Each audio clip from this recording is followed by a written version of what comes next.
Apparently, people are saying that Jin has confirmed the label and their Zionism, and why people are saying that. People are also trying to shame him for the torch-bearing situation and what that is about. I have a lot to say about this. And then we have some messages that have been allegedly covered up and removed on Weverse. So Dumplings, it's Dave to decide, hate it or not. Make sure you're subscribed with the notification bell on. Make sure you join us if you're going on Patreon with some free content on Saturdays now, and let's go. Now, this is extremely interesting, and this is definitely something that I think a lot of people have a lot of opinions on. If you've been following this story for a really long time, you'll notice that the community has been very angry and very loud over the label and what the label may or may not be choosing to support. People have been very vocal about their displeasure with the label supporting and working with people who may be from Israel or people who may support the movement over there. The protest has gone on for such a long time that there are still parts of the community that actually believe the label has no idea that the community is mad. Like, that's actually what's insane to me, because the community is so spoiled and entitled that they believe that just because they are upset that the label, if they knew, would bow down to them. This is a big sense of entitlement where people feel like companies need to bow down to them, when in reality companies will continue to do what they need to do, and they will oftentimes not really put the customer first. Of course, that's not necessarily something I agree with, but it's something that they do. And I'm not saying that the BTS label has done this, but I'm saying that this is what companies in general do. And just don't really waste your breath getting mad at a company. It's really not going to change anything. Now, it's believed that the label actually did respond to the messages, because there has been an influx of messages on Weverse since Jin was confirmed to be the torchbearer for the Olympics. If you are not aware, the community has begged and demanded that Jin respond to a lot of the controversy that is going on with the Olympics now, because the Olympics is believed to be supporting Israel. The community doesn't want Jin to be associated with that. They want Jin to denounce that he either won't do it or say that he won't support that. But as I said so many times before, and once in this video already, no one is entitled to a response. A celebrity or a person has the right to choose whether they want to respond to something, whether they are comfortable with it or not, and it's up to you, it's up to that person. It's not up to the community to force a response out of someone. And even if you force a response at this point, do you think that it's going to come across as genuine that they waited this long to respond, even if it was genuine? In this situation, it probably would be best to just not respond. Now, because of all the messages and people copying and pasting the message over and over again onto Weverse, it seemed like the platform allegedly just removed all of the posts, as in if you go allegedly to the hot posts or the new post tab to see all of the new things that were coming in about BTS or whatever, you'll see that all of that has been removed and it seems like nothing is there. And people have now taken this as the label has responded and basically has admitted to guilt, and then they are also censoring the comments, because if anything bad is written on Twitter or whatever, the chance of the BTS members seeing it is going to be much lower than if it was written on their own platform.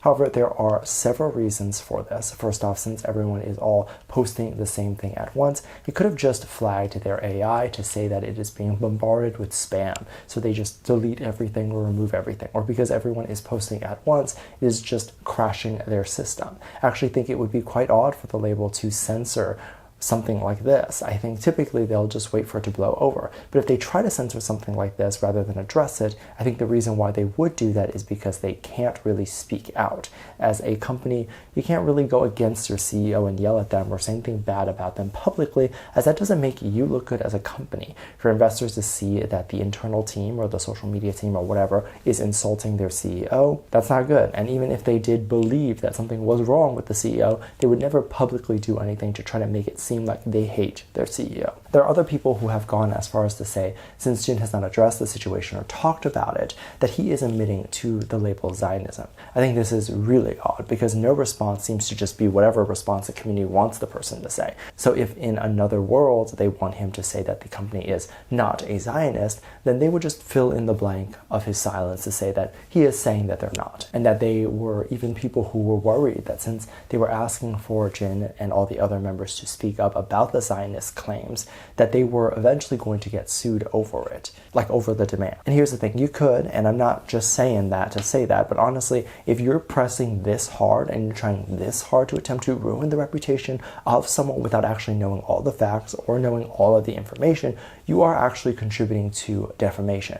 And if I was in the position of the label, I probably would take legal action, because at this point, it's not just falling under people protesting or whatever it is, it's falling under the CEO actually getting harassed. Other people are scared that if the label does take legal action, it would be an admission of guilt, basically saying that they are a part of the Zionist community, and it would make the BTS members look bad. This is something that I'm very confused about, because they act like the word Zionism means genocide. That being a specific religion means that they want to kill everybody.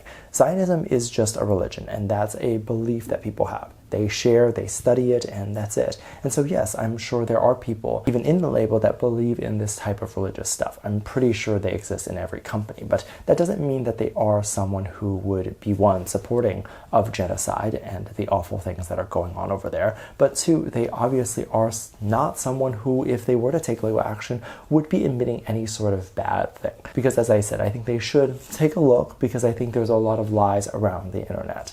Now, there's a lot of people who also think that Jin will get removed from being a torchbearer and that whole situation. First off, there's a lot of people that are trying to discredit the whole torchbearing situation by saying that it's not as amazing as it's made out to be, and that the media is sort of overhyping the whole situation. And this is interesting because a lot of people believe he won't even be seen on TV anymore. They believe that the whole torchbearing movement won't even be televised. And I believe that this is actually going to cause a lot more controversy later on, as if it airs like the Olympics does show on TV, and then people don't actually see Jin there. Many are going to scream that the Olympics was using Jin for clout. They're going to scream that it's unfair and all that stuff, when in reality, maybe the actual truth from the start was that he wouldn't make it to TV. Now, I say maybe because we don't actually know what's going on fully, and if they'll make an exception and show him or what it would be. But the actual truth of what gets seen on TV is supposed to be the actual people who light the flame. And they're going to be people from that area. It cannot be people from other countries. And I think that that is interesting, because I think this is actually a practice that has existed for a lot of the Olympics celebrations, but I think a lot of people are upset when they see tweets talking about it, when they see tweets of people saying, why is everyone so excited about this when he's not even going to be on the air? And then a lot of people are saying that those people who are saying that are haters of Jin. And of course, they say that we don't actually know what the exception is going to be, and if they're going to show him actually on TV or not, because I would imagine if someone who is that big and famous, and they're making an appearance on such a global show or sporting event, that they would try to show that person on TV or something. I mean, it would be good for them. And many are scared that if they don't show him, there are going to be people who think that he got cut, or there are going to be a lot of haters who are going to say that he got removed for a lot of the Zionist stuff that's happening now, or whatever they might say. However, you can't stop people from saying things. And I think celebrities know this. I think a lot of people who are public figures know this. People are going to say what they're going to say. And at the end of the day, if you know the truth, then you know the truth. I mean, a lot of people get misunderstood for years. They get attacked for years over things that aren't ever fully known. And if they don't even ever publicly address it in interviews, then no one will know. However, I'm not sure that Jin will get an interview after this, whether that is from his duties as a torchbearer or from his music, and he probably will be asked questions about it and what happened and what was going on with this. Like if it wasn't shown, like his torch-bearing duties weren't shown on TV, then definitely when he gets asked about it, he would be able to talk about it and people will know what actually was going on with that. I still think he will do it, and whether he is televised or not from doing the torch-bearing responsibilities, it's still such a huge honor. And those who are saying that it's not, or that it's barely anything, don't really know what they're talking about. Because for someone to get invited to such a high-end event like the Olympics or anything like that, they don't just invite anyone. I mean, the tickets aren't really even cheap to begin with. I mean, they're not the most expensive tickets, but they're not cheap. So it's an honor to even walk a stage or walk in front of the Olympics, let alone actually be invited to be a torchbearer. Let me know what you think. Make sure to check out Patreon for more videos. Link down below. Thanks, just leave a comment right here. Love you. Bye.